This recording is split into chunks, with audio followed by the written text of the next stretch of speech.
इस वीडियो में हम सभी UGC NET, Jharkhand JET, SET, BET, PhD entrance सभी परीक्षाओं में अति महत्वपूर्ण पेपर 1 के तहत हायर एजुकेशन जो टॉपिक है वहां से कुल मिलाकर 25 प्रश्न को लिया गया है और सारे प्रश्न महत्वपूर्ण है। कई प्रश्न पीवाईक्यू है, प्रीवियस ईयर क्वेश्चन है, तो कई आने की संभावनाएं हैं। आप सभी अच्छा होगा कि पेपर पेन लेकर बैठिए जिसमें आप सभी नोट करते जाएं, क्योंकि हमारे चैनल पर सभी महत्वपूर्ण प्रश्नों को ही करवाया जाता है, वैसे प्रश्न जो सीधे परीक्षाओं में आपका आने की प्रबल संभावना होता है। तो देर न करते हुए सीधे प्रश्नों पर चलेंगे। इसके पहले आप सभी हमारे चैनल को सब्सक्राइब कर लीजिए और वीडियो को लाइक कर लीजिए। प्रथम प्रश्न है, नालंदा विश्वविद्यालय को किस शासक ने स्थापित किया था? विकल्प है अशोक सम्राट, समुद्रगुप्त, हर्षवर्धन या कुमारगुप्त। आप सभी सबसे पहले अपने गेस कीजिए या जानते हैं तो टिक कर लीजिए और उसके बाद 5 सेकंड के बाद हम प्रश्नों को उत्तर देते हैं। सही विकल्प होगा विकल्प नंबर डी, मतलब द नंबर कुमारगुप्त। नेक्स्ट, किस चीनी यात्री ने नालंदा विश्वविद्यालय का विस्तृत विवरण प्रस्तुत किया? कौन से ऐसे चीनी यात्री थे जिन्होंने नालंदा विश्वविद्यालय के विषय में विस्तृत विवरण प्रस्तुत किए? आप सभी जानते होंगे कि नालंदा विश्वविद्यालय पूरी दुनिया का ख्याति प्राप्त विश्वविद्यालय हुआ करता था, जिसको बख्तियार खिलजी एक मुगल शासक के द्वारा जो है सो उसको विध्वंस किया गया। और इतनी मतलब सोच सकते हैं आप, इतनी किताबें थी वहां पर कि उस किताबों को जलने में 6 महीने का समय लगा था और कई तरह की शिक्षाएं वहां दिया जाता था। देश दुनिया से, प्रत्येक देशों से लगभग लोग वहां पढ़ने आते थे। मतलब पूरा ज्ञान का भंडार था हमारा देश, लेकिन मुगल काल में पूरी तरह से विध्वंस कर दिया गया था। तो उसी प्रकार से चीनी यात्री जो यहाँ पढ़ने आए थे या घूमने आए थे, जो यहाँ के शिक्षा भी ग्रहण किए, तो उन्होंने कौन थे? विकल्प है फहान, हेनसांग या इत्सिंग या मेगास्थनीज। सही विकल्प होगा विकल्प नंबर बी, हेनसांग। नेक्स्ट, भारतीय विश्वविद्यालयों पर सरकारी नियंत्रण को बढ़ाने के लिए भारतीय विश्वविद्यालय अधिनियम किस वर्ष पारित किया गया था? विकल्प है 1857, 1882, 1902 या 1904। सही विकल्प का चुनाव कर लिए। सही विकल्प है विकल्प नंबर स, मतलब विकल्प नंबर 3, 1902 ईस्वी। नेक्स्ट है, राष्ट्रीय मूल्यांकन एवं प्रत्यायन परिषद NAAC किस संगठन के तहत एक स्वायत्त निकाय के रूप में कार्य करता है? विकल्प है AICTE, UGC या MHRD या NCERT। तो किसके तहत काम करता है? NAAC। सही विकल्प है विकल्प नंबर बी, UGC। नेक्स्ट प्रश्न, डीम्ड विश्वविद्यालय के बारे में कौन सा कथन सही है? वे केवल शिक्षण पर ध्यान केंद्रित करते हैं या वे अपना स्वयं का पाठ्यक्रम, प्रवेश नियम और शुल्क संरचना तैयार कर सकते हैं या उन्हें डिग्री प्रदान करने का अधिकार नहीं होता, या फिर डीम्ड विश्वविद्यालय अनिवार्य रूप से राज्य विश्वविद्यालयों के अधीन होते हैं।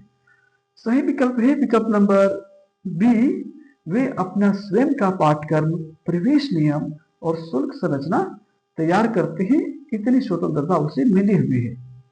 विकल्प नंबर B. Next, national institute of education planning and administration मुख्य रूप से किस क्षेत्र में कार्य करता है? विकल्प है प्राथमिक शिक्षा, माध्यमिक शिक्षा या शैक्षिक योजना प्रबंधन या तकनीकी शिक्षा। सही विकल्प का आप चुनाव कीजिए।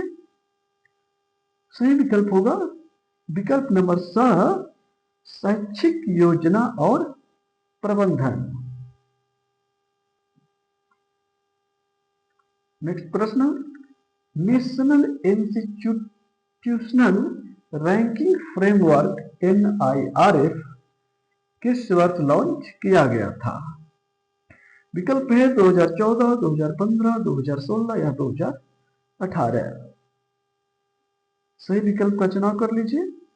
सही विकल्प होगा विकल्प नंबर बी, 2015 ईस्वी।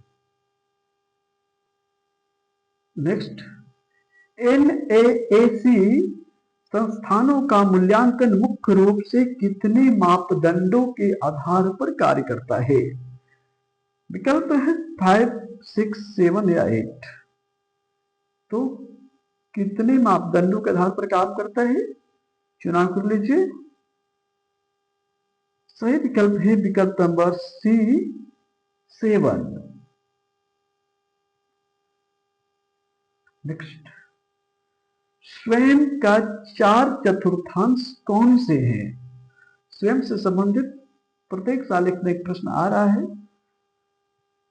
विकल्प है वीडियो लेक्चर, ई सामग्री, चर्चा मंच या ऑनलाइन परीक्षा, या ट्यूटोरियल, ई सामग्री, लाइव सत्र या प्रश्नोत्तरी, या वीडियो लेक्चर विशेष रूप से तैयार की गई पठन सामग्री, या स्व मूल्यांकन परीक्षण और ऑनलाइन चर्चा मंच, या फिर पाठ्य पुस्तकें, संदर्भ पुस्तकें, प्रयोगशाला या परियोजना कार्य।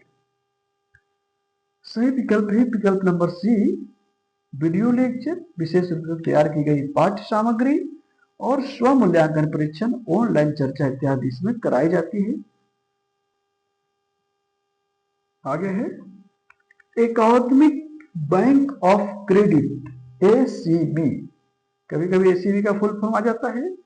एकादमिक बैंक ऑफ क्रेडिट का प्राथमिक कार्य क्या है? छात्रों को शिक्षा ऋण प्रदान करना, या विभिन्न HEIS में अर्जित शैक्षणिक क्रेडिट को डिजिटल रूप से स्टोर और ट्रांसफर करना, या शिक्षकों के प्रदर्शन का मूल्यांकन करना, या शैक्षणिक रिकॉर्ड का भौतिक संग्रह करना। सही विकल्प क्या होना चाहिए? सही विकल्प है, सही उत्तर है विकल्प नंबर ब, विभिन्न HELS में अर्जित शैक्षणिक क्रेडिट को डिजिटल रूप से स्टोर और ट्रांसफर करना। आगे NEP 2020 में हल्के लेकिन कठोर विनियमन का अर्थ क्या है? विकल्प है कठोर कानून लेकिन हल्का कार्यान्वयन, या उच्च शिक्षा में न्यूनतम कानूनी हस्तक्षेप लेकिन उच्च मानकों को बनाए रखना, या कम फंडिंग लेकिन कठोर ऑडिट, या लचीला पाठ्यक्रम लेकिन कठिन परीक्षा। सही क्या है? सही है विकल्प नंबर ब, उच्च शिक्षा में न्यूनतम कानूनी हस्तक्षेप लेकिन उच्च मानकों को बनाए रखना। आगे, भारतीय संविधान के कौन सा अनुच्छेद अनुसूचित जातियों, अनुसूचित जनजातियों और अन्य कमजोर वर्गों के शैक्षणिक हितों को बढ़ावा देने से संबंधित है? अनुच्छेद 29, अनुच्छेद 30, अनुच्छेद 46 या अनुच्छेद 51। सही विकल्प का आप चुनाव कर सकते हैं। सही विकल्प है विकल्प नंबर स, अनुच्छेद 46, अनुच्छेद 46। आगे प्रश्न, भारत में उच्च शिक्षा के वैश्वीकरण का कौन सा एक नकारात्मक प्रभाव है? वैश्विक पाठ्यक्रम तक पहुंच, या नहीं होगा, शिक्षा का वस्तुनीकरण, या अंतरराष्ट्रीय सहयोग में वृद्धि, या शैक्षणिक स्वतंत्रता का विस्तार। सही विकल्प है शिक्षा का वस्तुकरण, विकल्प नंबर ब। नेक्स्ट, शिक्षा का अधिकार RTE अधिनियम किस वर्ष लागू हुआ? शिक्षा का अधिकार अधिनियम किस वर्ष लागू हुआ? 2005, 2009, 2010 या 2011? इसका सही उत्तर आप बता सकते हैं। सही विकल्प है विकल्प नंबर स 2010।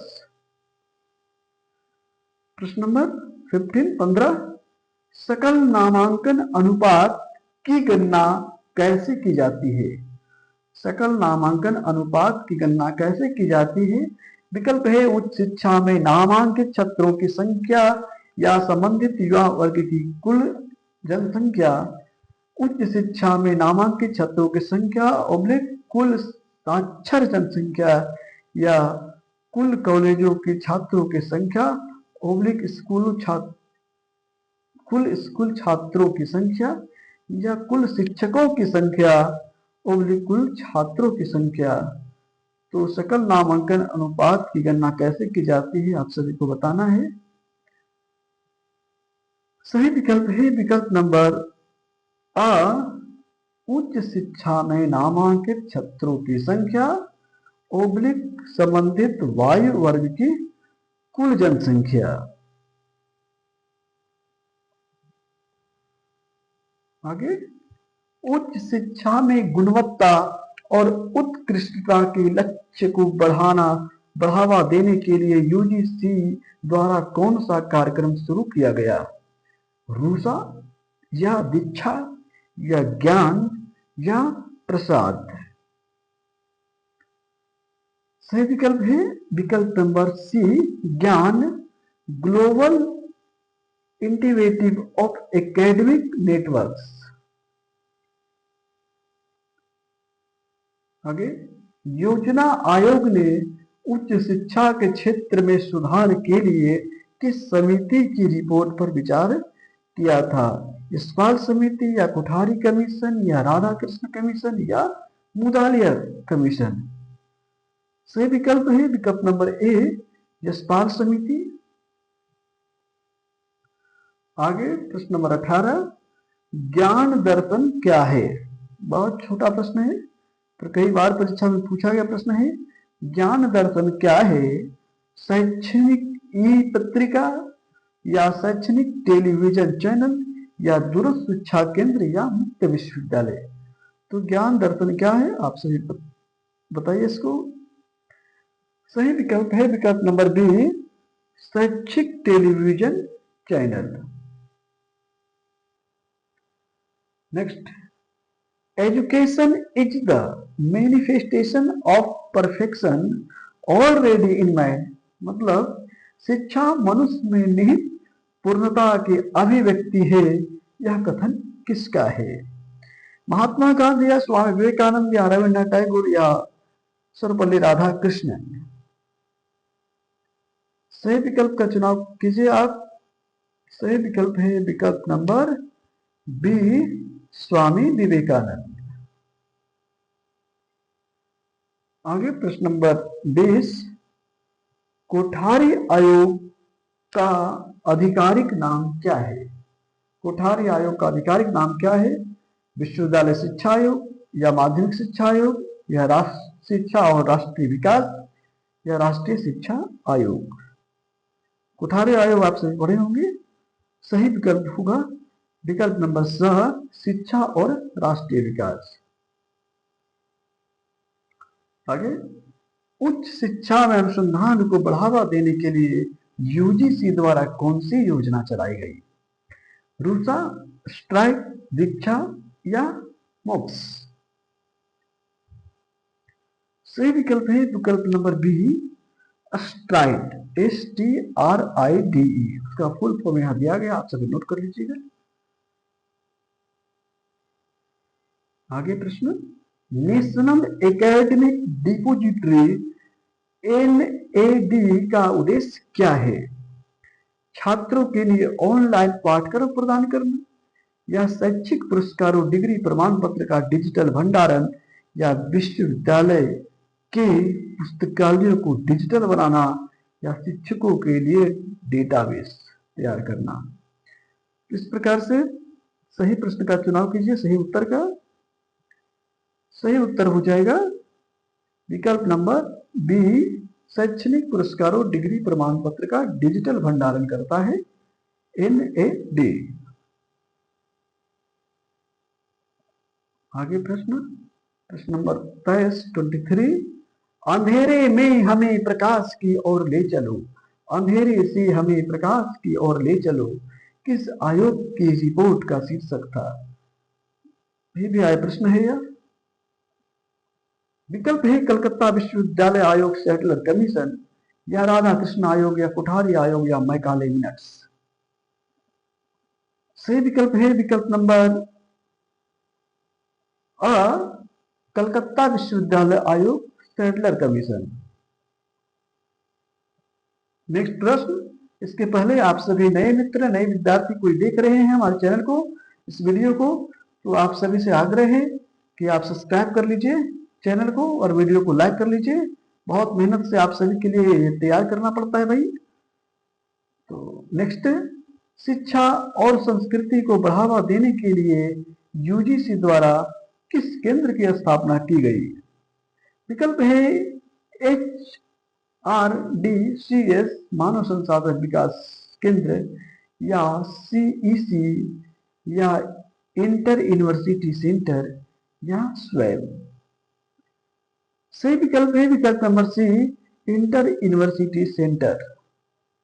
शिक्षा और संस्कृति को बढ़ावा देने के लिए यूजीसी द्वारा किस केंद्र की स्थापना की गई थी? तो इंटर यूनिवर्सिटी सेंटर। आगे और एक लास्ट प्रश्न बचा हुआ है, आज कुल 25 प्रश्न है। GATS general agreement on trade in services किस संदर्भ में उच्च शिक्षा को प्रभावित करता है? तकनीकी शिक्षा के मानक, या उच्च शिक्षा का अंतर्राष्ट्रीय व्यापार, या शिक्षकों का वेतनमान, या अनुसंधान के लिए योगदान। सही विकल्प चुनाव कीजिए। लास्ट प्रश्न है तो निश्चित रूप से आप कितना प्रश्न सही हुआ आप मुझे बता सकते हैं कमेंट करके। आप लोग कमेंट करते नहीं है भाई। सही विकल्प है विकल्प नंबर बी, उच्च शिक्षा का अंतर्राष्ट्रीय व्यापार, विकल्प नंबर बी। तो कुल 25 प्रश्न कंप्लीट हुए। आप सभी अभी तक हमारे चैनल को सब्सक्राइब नहीं किए तो कर लीजिए और लगातार बने रहिए हमारे चैनल पर। यूजीसी नेट, झारखंड जेट, बेट, सेट इत्यादि के लिए पेपर 1 की तैयारी चल रही है और पेपर 2 हिंदी विषय जो यूजीसी नेट, जेट, बेट सभी के लिए अनिवार्य है, टीजीटी, पीजीटी के लिए भी अनिवार्य है। तो आप सभी लगातार बने रहिए, आपकी संपूर्ण तैयारी हमारे चैनल पर करवा दी जाएगी। बहुत बहुत धन्यवाद।